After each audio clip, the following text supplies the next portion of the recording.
bonsoir à tous, donc c'est Gabi Aroni. Ce soir on vous fait un podcast qui sera je pense en une dès ce soir. On va revenir rapidement donc sur ce qui s'est passé au niveau de ce week-end, donc sur Monaco. Rapidement on va faire un tour aussi de l'actualité et on parlera de Valenciennes. Et donc ce soir avec nous on a Pat, salut Pat. Salut à tous. On a Titou, salut Titou. Salut à tous. Et la dernière des baltringues, salut Titi.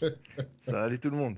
Voilà. Alors les gars, première chose, mercredi, on aura donc Valenciennes, mais d'abord donc comme je vous l'ai dit, on va parler un petit peu de Monaco.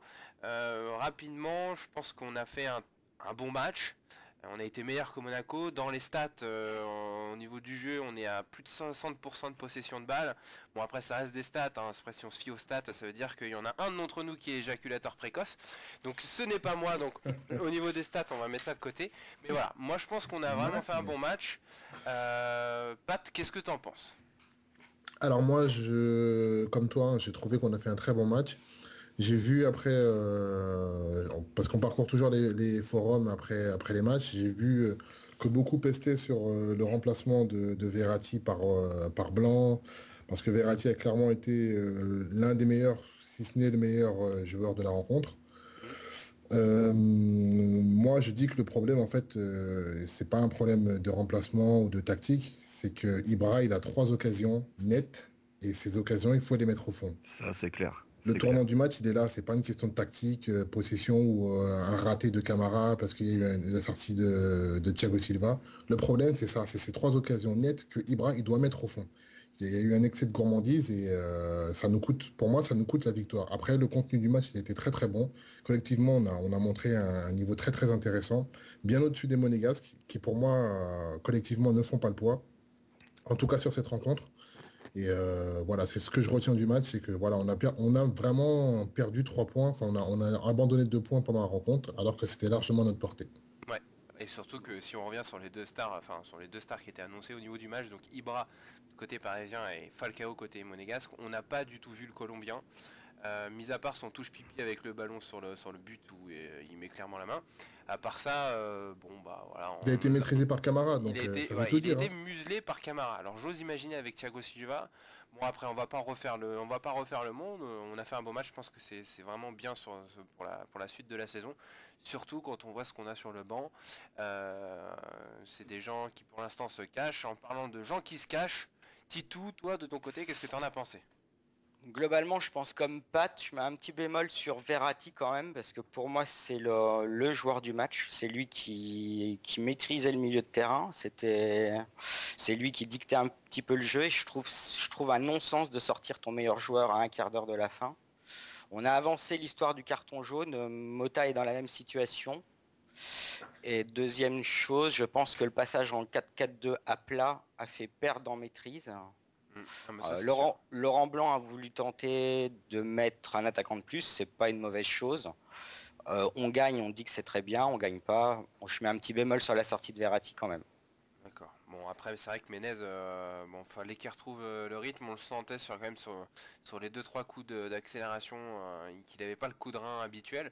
Bon je pense que ça va revenir assez rapidement, mais c'est là qu'on se dit que c'est vrai que finalement quand on regarde notre effectif, on a plus de joueurs pour jouer en 4-4-2 qu'en 4-3-3, donc peut-être que ça a joué aussi. Je ne sais pas. Mais En enfin. tout, en tout cas, moi personnellement, ça me met une croix définitivement sur le 4-4-2 à plat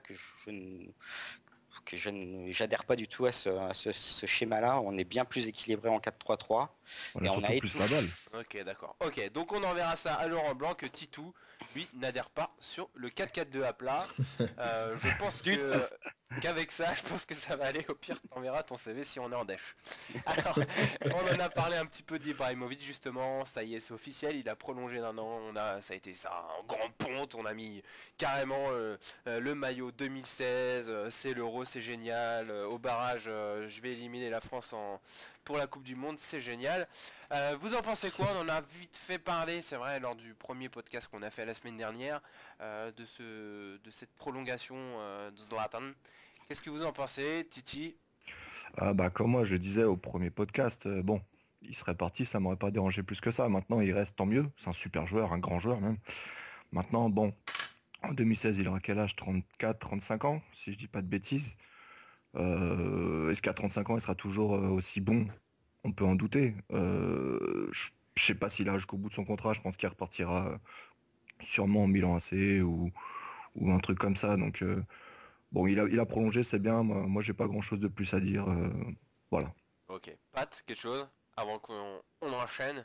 Bah, c'est une très bonne chose, comme on en a discuté lors du dernier podcast. Moi, Ibra, c'est voilà, c'est une star, c'est le charisme, c'est ce genre de personnages-là qui te font aimer une discipline sportive parce que voilà, ils te proposent quelque chose, ils dégagent un truc. Et moi, Ibra, je reste un fan d'Ibrahimovic inconditionnel et je trouve que ce joueur-là, voilà, c'est un plus d'avoir quelqu'un comme ça dans ton équipe. Son âge, moi, me dérange pas. Moi, il y a Di Natale en Italie qui claque des buts encore à 110 ans. Donc, moi, j'ai pas de souci avec ça. Son âge, moi, ne Ouais, me dérange pas. 110 L'important, ans. ce sera surtout d'avoir une équipe autour d'Ibra. Et moi, avec la puissance financière qu'a le PSG aujourd'hui, je me fais aucun doute que les dirigeants du Paris Saint-Germain sauront monter une équipe autour d'Ibrahimovic pour l'aider à continuer à être performant sur le terrain. Par contre, D'accord. j'ai l'impression que plus ça va, plus Ibra aime le PSG. Enfin, ça se ressent de plus en plus dans ses interviews. Je sais pas ce que En vous en tout pensez. cas, il a déclaré qu'il finirait sa carrière au PSG. C'est un message quand même qui est assez puissant venant d'Ibrahimovic qui n'a pas fait, je crois, si je dis pas de bêtises, plus de 2 ou 3 saisons dans la même équipe. C'est ça. Ouais, c'est ça. Ouais. Après, tu auras toujours les irréductibles qui diront que voilà, il y a un gros contrat et c'est plus facile de dire ça quand on a un gros contrat, mais quand même, le fait est Ce qui est pas que faux non plus. Ibrahimovic le dit et c'est pas rien. C'est un message qui est assez fort et faut le souligner quand même parce que voilà, c'est un grand joueur qui pour moi n'a plus rien à prouver. Le fait qu'il veuille terminer sa carrière ou au moins terminer sa carrière européenne au PSG, ben, je pense que c'est vraiment une bonne chose.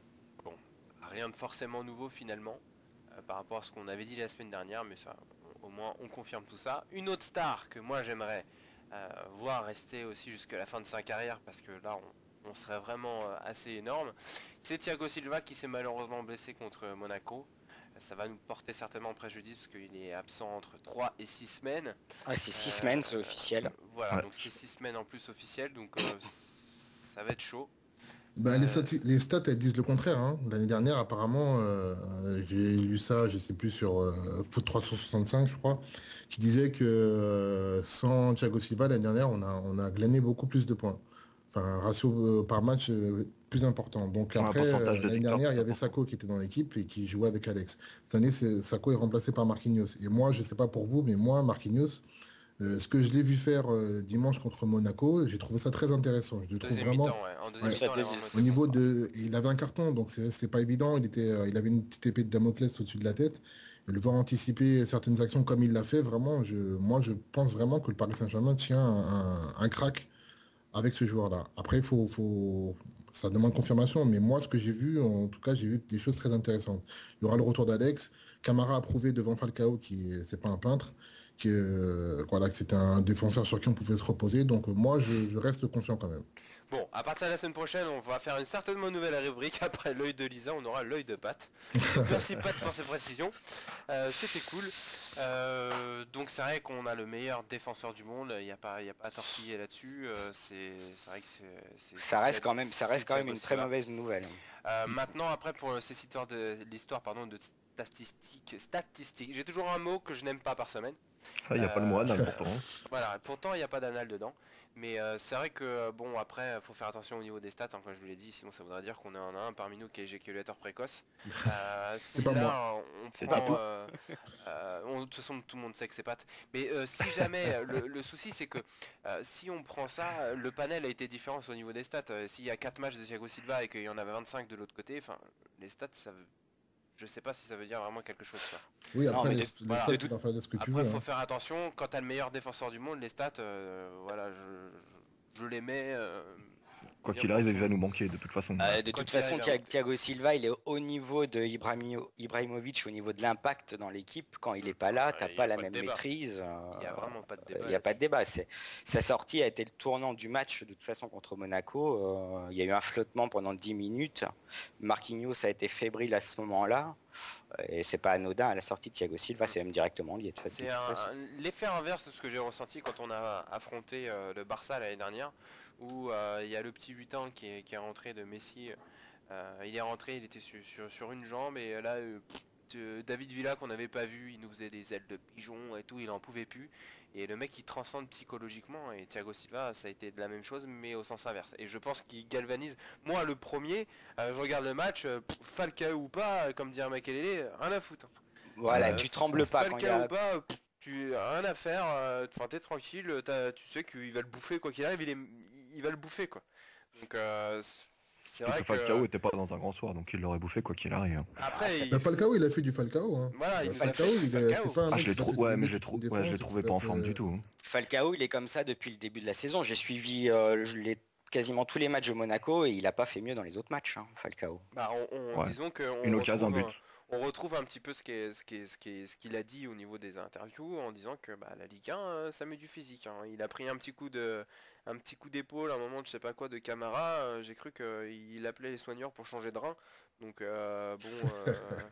Ouais, d'ailleurs, pense que- faut noter l'excellent match de Camara qui est comme j'ai dit, un très bon soldat ah, et oui, qui, oui, qui fait son taf à la perfection. exactement. Et je suis très content qu'il aille prolonger au PSG personnellement. Et bah c'est génial. Tout le monde est content. Et c'est une bonne chose pour nous aussi.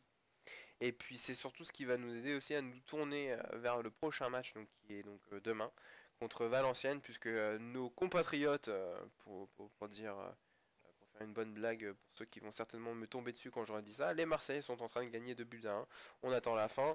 Tu pouvais éviter, mais c'est pas grave. Ouais mais je sais pas, c'est pour faire chier. Moi j'aime bien quand on me crache dessus, c'est marrant. Et Non, dis pas ça.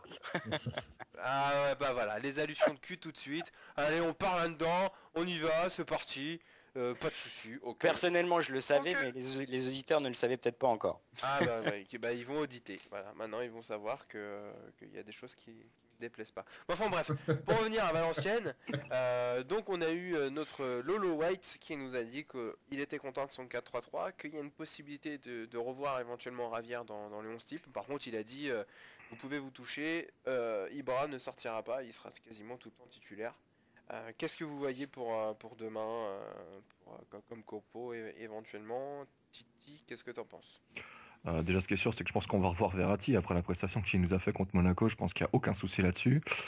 Ensuite, revoir Pastore, je vois pas trop dans quelle position. À la rigueur, peut-être à la place de Mathieu Diomota pour faire souffler un peu. Mais j'y crois pas trop. Hein. Pastore, il a tellement déçu depuis le début de la saison que je le revois plus dans 11 titulaire, à part peut-être en match de coupe. D'accord. Pat, qu'est-ce que tu vois comme compo? Bah déjà, au niveau de l'attaque, je pense que vu le match un peu frustrant de Cavani, je le vois bien relancer Cavani. Vu la faiblesse de l'adversaire, sans vouloir faire injure aux Valenciennois, je pense qu'il va essayer de relancer Cavani et de mettre une composition en place de manière à laisser El Matador dans sa position préférentielle pour qu'il puisse reprendre confiance, marquer des buts, ce qu'il sait faire, ce qu'il sait bien faire. Et voilà. Après, pour le reste de l'équipe, peut-être un Lucas Digne qui va peut-être remplacer Maxwell. Ouais, ça, Peut-être c'est possible. une petite introduction de Rabiot aussi au milieu de terrain. Mais moi, c'est surtout devant que je pense qu'il va essayer de mettre en place une disposition tactique pour permettre à Cavani de retrouver un petit peu de confiance. Et donc notre expert donc, qui déteste le 4-4-2 à plat, Titou, c'est bien, j'ai voulu lui faire une blague, c'est moi qui ai mangé la vanne, effet rétro. Qu'est-ce que tu vois toi éventuellement Pastore, est-ce que tu le reverrais plus dans les attaquants, plus dans les milieux? Moi, personnellement, je pense qu'il va relancer Pastore. Et je pense que pour le relancer, il faut le relancer à l'extérieur parce qu'au parc, ça me paraît un peu compliqué. S'il se reprend les sifflets, ça va être dur pour lui. Donc je pense que ça serait une bonne idée de le relancer à Valenciennes. Après, ça nous obligerait de changer de schéma. Je vois pas Pastore dans le milieu à 3. Donc pourquoi pas Pastore à gauche. Dans les attaquants? Cavani, Ibra, Pastore, pourquoi pas, mais Pour éventuellement passer en losange. en losange. Alors moi, je vois plutôt Menez. Menez qui revient de Menez, blessure. il n'est pas prêt. Il est pas prêt, Menez. Ouais, Menez, il est justement, pas c'est prêt sur pour ce genre de un- match qu'il peut... Je pense que ça sera un jeu qui rentrera en cours de match, mais il est pas prêt à débuter encore. Ouais. Menez, il n'est pas prêt. Tu peux pas le faire. Ouais, tu peux pas le faire débuter, même si ça reste faible en face. Mais Tu peux pas le faire débuter un match comme ça. On a bien vu contre Monaco, il manque de gaz. C'est pas ça. Tu peux le faire rentrer à la fin quand tous les autres en face sont cramés pour lui donner un sentiment de vitesse. Mais tu peux pas le faire débuter une rencontre pour moi. Hein. Après, peut-être c'est lui, c'est Il est pas Laurent Blanc impossible qui de c'est voir lui. Cavani sur le banc aussi. Hein. C'est pas Moi, impossible. je pense pas. Cavani, vu le match frustrant de Monaco, je pense pas qu'il va le mettre sur le banc. Non, Cavani et Ibra seront titulaires, c'est sûr et certain. Après, ce qu'on peut retrouver, c'est comme a dit Laurent Blanc, peut-être que Pastore pourrait être dans le milieu à 3 et puis de le passer plus en 10 avec deux récupérateurs. C'est pas impossible non plus. On peut se retrouver dans cette configuration. Il en a parlé en conférence de presse aujourd'hui. Donc c'est quelque chose qui est pas impossible. Donc ça ferait 4 offensifs alors. Voilà, mais après, ça ne m'étonne pas. Faut pas oublier que C'est Valenciennes en face. Hein. Déjà c'est Valenciennes, voilà, comme tu disais, sans faire injure à cette équipe, qui a quand même certains mérites au niveau du mental sur certaines choses, enfin surtout sur l'année dernière plus que sur cette saison. Mais voilà, c'est pas impossible de revoir ce schéma tactique. Faut pas oublier que Laurent Blanc, malgré tout ce qu'on a dit sur lui en équipe de France, ça a été le premier à nous faire jouer Nasri et Gourcuff ensemble. Il fallait quand même le faire parce que c'était quand même deux meneurs qui étaient pas mauvais à cette époque-là. Donc je pense que c'est un mec qui aime vraiment le jeu offensif. Et je pense que ça va un petit peu se ressentir. D'ailleurs, on parlait de ses choix tout à l'heure. On en parle là actuellement. Qu'est-ce que vous pensez? Quel regard vous avez un petit peu sur le premier, ce qu'on pourrait appeler bilan après le premier gros test qu'on a fait contre Monaco par rapport à Laurent Blanc? Pat, qu'est-ce que tu peux me dire par rapport à ça? Alors moi, je fais un petit bisou à Kiki, Fred, que j'ai eu au téléphone au moment de la signature de Laurent Blanc. Il a entendu ma déception au niveau quand Laurent Blanc a signé, pour plein de raisons. Hein. L'image qu'il avait laissée avec l'équipe de France, moi, était assez vive. Et je dois dire franchement que c'est très rare que je me trompe au niveau des recrutements au PSG. Et je dois dire que je suis bluffé par la patte qu'il a réussi à mettre sur cette équipe aussi rapidement. On voit un PSG qui joue comme je l'ai rarement vu jouer. C'est offensif, ça garde le ballon, on tient le ballon, on s'impose, on a un plan de jeu, on a une idée directrice qui est vraiment très forte et qui est vraiment visible. Et on voit des joueurs qui sont complètement épanouis. Moi, je vois Verratti beaucoup moins sous pression qu'il ne l'était l'année dernière. Bon, après, il a un an de vécu aussi avec le club. Je vois un Matuidi qui continue de progresser, un Mota qui est exceptionnel, Maxwell qui est très régulier, Ibra qui s'est vraiment transformé en vrai coéquipier, quoi. Vraiment, moi je suis vraiment surpris et je suis content de voir Laurent Blanc mener cette équipe comme il le fait. C'est vraiment bien. Bon. Et toi, Titi, qu'est-ce que tu en penses? Moi je pense comme beaucoup j'étais un peu sceptique au départ quand on voit le nom de Laurent Blanc annoncé au PSG, on se dit ce qu'il va avoir les épaules avec des Ibra, des Thiago Silva, même si c'est pas le plus teigneux non plus. Mais pareil, bluffé, je veux dire pour l'instant il tient son rôle, il joue l'offensive comme disait Pat, il y a du jeu, il y a de la possession, c'est beau à voir, pour l'instant c'est très beau à voir. Voilà.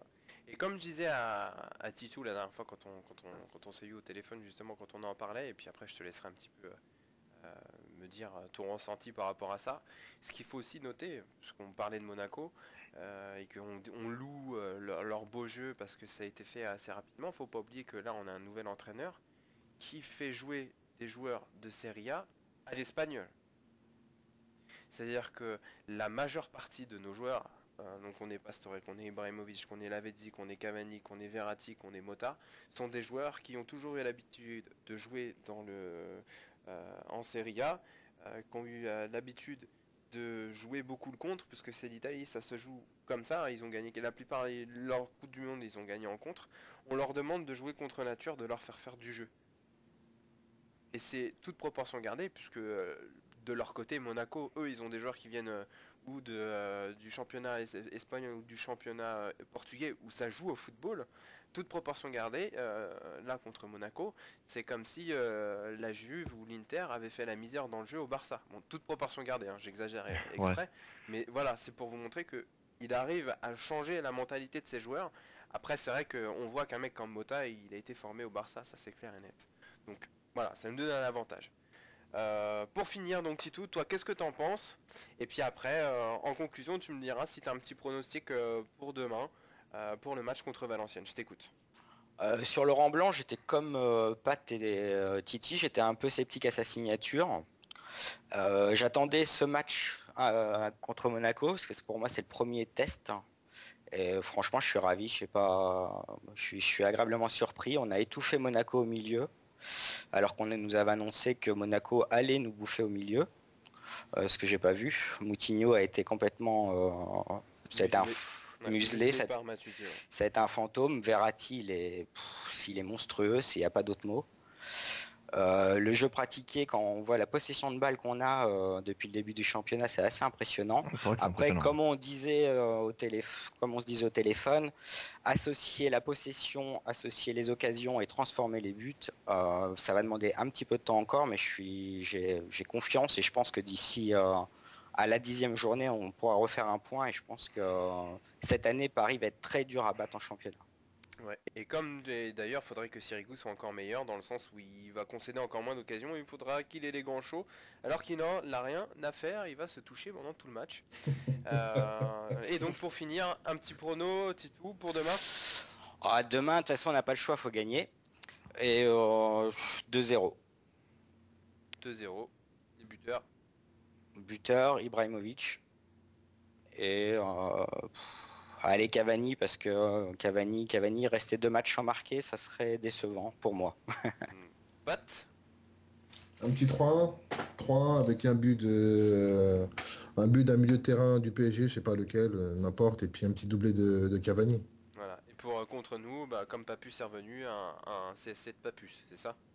Voilà. Ça marche. Et Titi, ton pronostic? D'abord, je tiens à souligner que je suis le seul à avoir trouvé le bon résultat la dernière fois. Et aujourd'hui, je vais pronostiquer un 2-0 pour Paris. But de Matuidi et Cavani. Ok, donc si c'est pas ça, tu ne reviendras plus à l'émission, parce que tu te la pètes, il va falloir que Et voilà. C'est signé. Voilà. Et moi, pour terminer, attention, sans surprise, je vais dire 4-0 pour le PSG. Voilà. En tout cas, je vous dis à tous à la semaine prochaine. Salut les gars, et puis on se revoit pour le prochain podcast. Peut-être pas la semaine prochaine d'ailleurs, on va faire ça cette semaine pour le prochain match avant Toulouse. Salut les mecs, salut à tous. Salut tout le monde. Salut. Salut.